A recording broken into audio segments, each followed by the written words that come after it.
Batman is an iconic character who's been around for almost a century. Parents and kids can agree on their love for Batman. He remains cool, no matter what generation you belong to. Everyone loves Batman. But how well do we really know him? Everybody knows he's secretly millionaire Bruce Wayne, but I mean deeper than that. Who created Batman? Well, that's an interesting question. If you asked that back in 2000 or before, the answer would have been Bob Kane. But the reality is that Batman was created by two men, just like Superman was, Bob Kane and Bill Finger. You see, Bob Kane had the idea, the original concept, and came up with the name. But his first draft had other colors, such as red, made him look like other characters of the time with an ordinary mask. He had stiff wings that stuck out sideways like a little girl's fairy costume.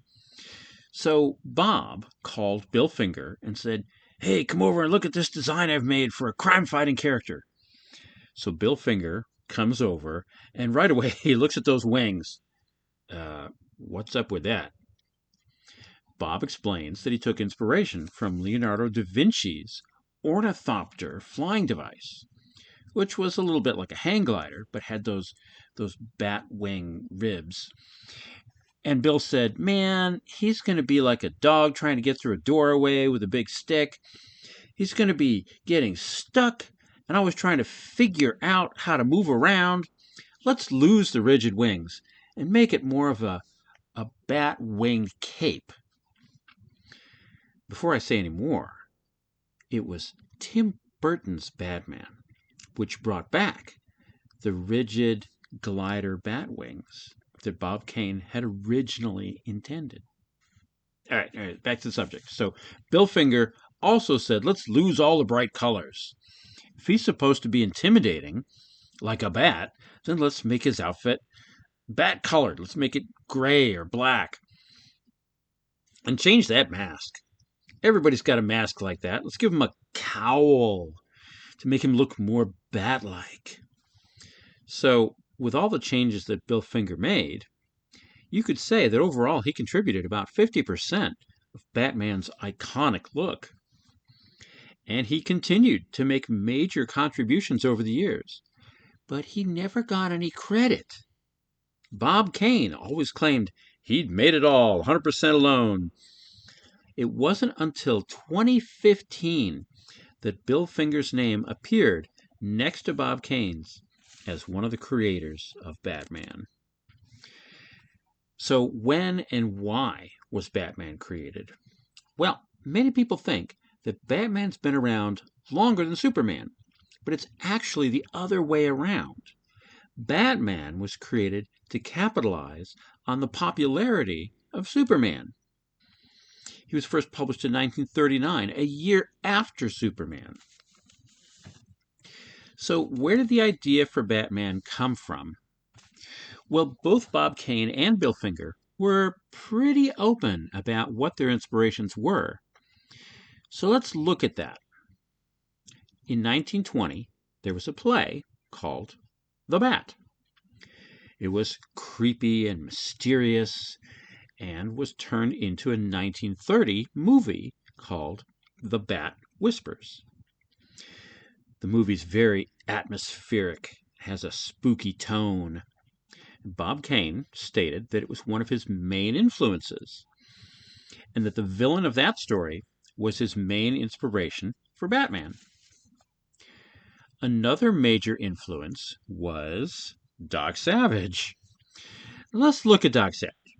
Okay, so he's a master detective who speaks many languages. His wealthy, highly respected father is killed, leaving the son the family fortune. And the son uses this vast wealth to fight crime, using it to build high-tech gadgets, including a state-of-the-art flying vehicle and a cool car. And it even has secret passages which lead to his high-tech vehicles.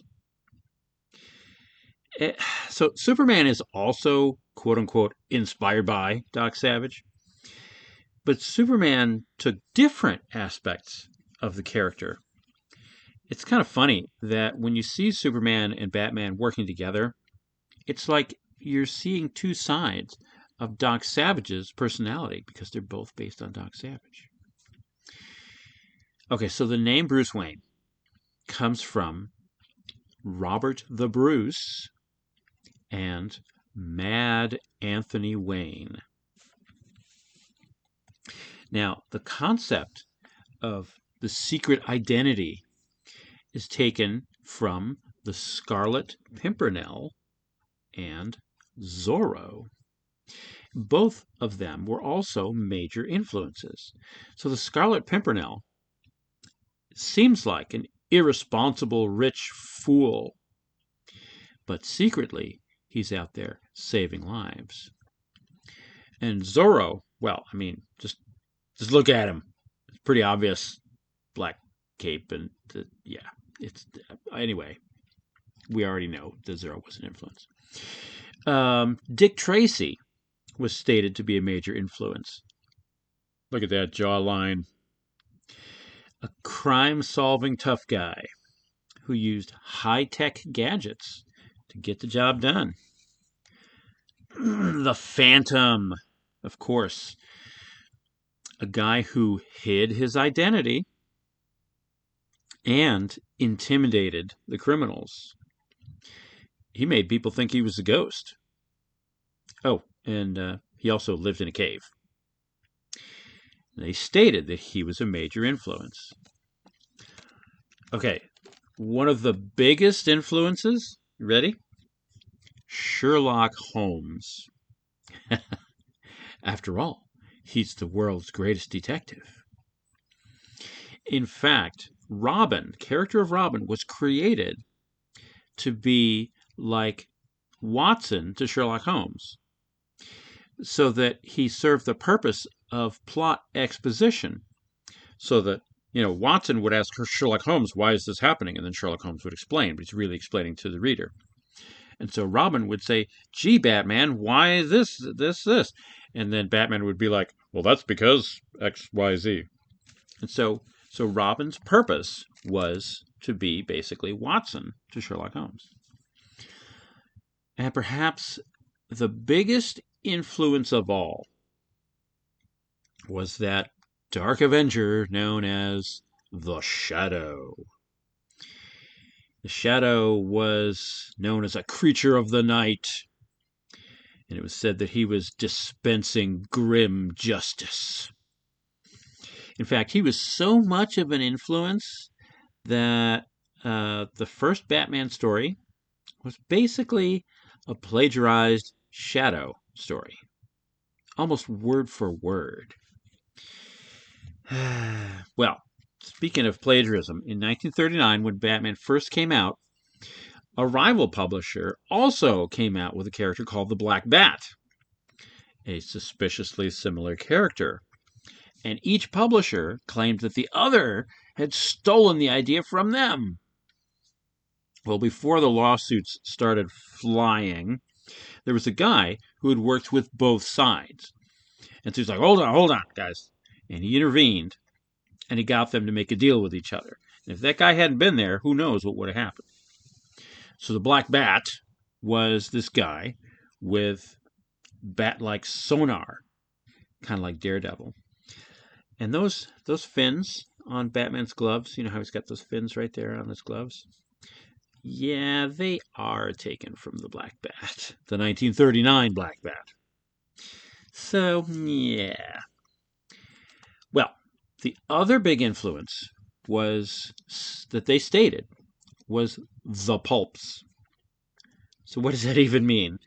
Well, the pulps were cheap reading back in the 20s and 30s. A pulp was basically like a cross between a book and a magazine, and there were a lot of pulp heroes, several of which were obvious influences, as they stated. Characters like the Phantom Detective, a bored, rich playboy who dedicated his life and fortune to combating crime. A name known and admired by the police of every nation. And the Green Llama, who was rich and his parents were killed, and he refused to use a gun because if he did, he would be no better than the criminals he faced. And the Avenger, a world-renowned industrial engineer whose family is killed by criminals, and he uses his fortune to fight crime, and uses cool gadgets, and has a cool car, and he tricks villains into destroying themselves in traps of their own devising. And then there was the Spider, easily as popular as Doc Savage and the Shadow. In fact, even Charles Schulz was a fan of the Spider. You know, Charles Schulz, the creator of Peanuts. Yeah, that guy. The Spider was a millionaire playboy with an elderly butler who'd been in the family forever. So the Spider fights crime with disguises to terrify the criminal underworld. And he's friends with the police commissioner. He has recurring costumed villains with themes. And he has a near unbreakable rope he calls his web. He swings on it and he ties people up with it. So, yeah, pretty obvious. Another interesting note, just a little side note. The Bat plane was created before the Batmobile, believe it or not. And another interesting note, the Joker is taken straight from the silent movie The Man Who Laughs, which was based on a book by Victor Hugo, who wrote Les Miserables and The Hunchback of Notre Dame. The character in the story, The Man Who Laughs, has a permanent smile because of a surgery which was performed on him as a child. He's a tragic hero of the story, not the villain. So Batman isn't taken from just one or two things, but is more like a tapestry of inspirations. Anyway, that's it for me. Thanks. Bye.